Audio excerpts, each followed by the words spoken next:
Back at it, out on the bike again today, guys, and today I want to show you some areas of Bournemouth that the tourists don't usually see. So I'm going to get straight into it. This is Horseshoe Common. You may already know this, it's one of Bournemouth's parks just at the bottom of Old Christchurch Road, you know, the bit where you get all your takeaway food and all that. It's not one of the nicest parks, however it does have a little pond and sometimes there's some people sitting there. I'm not quite sure what they're doing there, if I'm honest with you, but sometimes there's people sitting there, they're not watching the ducks, I know that much. If you carry on down, you go underneath this bridge, this takes you all the way down to Old Christchurch Road. If you live in Bournemouth or come to Bournemouth often, then you'll know that Old Christchurch Road has all your different foods, and my personal favourite is Turtle Bay. Hey, nice bike! Next up we got Furvale Road. Now this road is, I don't know what to tell you. You've got the old Cameo nightclub here. If you go just above, there was a certain celebrity that was said to own one of those buildings, those apartments or whatever you call them in there. And then on the right you got St Peter's Road. We'll have a look at that in a second, but we're going up to Glen Fern Road for a very special reason. And that special reason is this car park, Glen Fern multi-storey car park. I went here the other day, and if you follow me on Instagram, I rode all the way to the top, and I just wanted to show you guys here on YouTube just in case you didn't know about this place. If you love brutalist buildings, then this is your one in Bournemouth. I don't know if you can actually park in this anymore. By the looks of this sign, it says permit holders only, but as you come in there's a sign saying you can park all day for £5, so I'm a bit confused. Maybe you can let me know in the comments. Anyway, going through here you can see that it's not that busy, and the higher up you go, the less busy it is.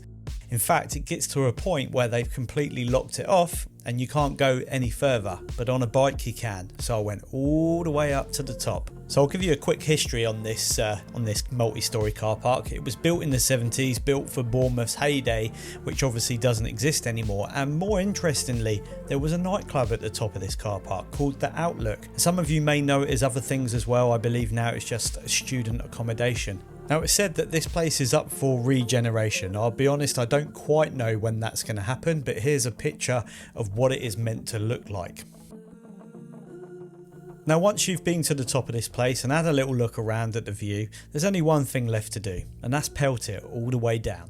So next up is St Peter's Road. Now I can't believe this road. Every single shop on the left hand side, if you're going in this direction, is closed.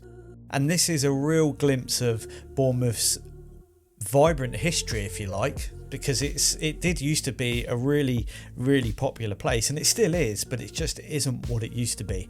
And I think it's safe to say that probably most seaside towns are like that as well. And there's a little reminder of an old nightclub called Bliss. Anyway, let's go to Hinton Road. Right, here we go then, Hinton Road. You can already see some of the old buildings here coming up on the right. I was once told by a couple of builders here that this is the best place to get your car broken into, and for that reason I've never parked here. And to be fair, it's £2.50 an hour here. It's quite expensive. It's right opposite Westover Road, which is basically on the other side of this road, if you know this area. And you can see here loads of old doorways and things like that. So we are currently behind the cinema. Here we go, look at this, £2.50 for 1 hour, what a joke. You can even see the old alleyways that went down the side of the cinema. But this one was the Odeon cinema, not the ABC, that was further down. But these have been closed off for obvious reasons. There's an old exit sign for one of the buildings here, so obviously people would have been coming out there after coming out the cinema. If you go a little bit further up, there's an old car park, an old NCP car park. See where it's boarded up here? That's an old car park. NCP recently went into administration, I saw on the news, so this one definitely won't be opening up for a little while, but it's been closed for quite some time. Coming up we got the Palace Court Theatre, which has been a theatre, cinema and a church, and was recently acquired by AUB.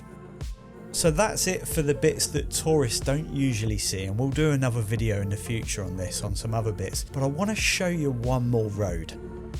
Welcome to Westover Road. This would have been the Bond Street of Bournemouth, and to be honest you can still see little signs of that, apart from this Premier Inn.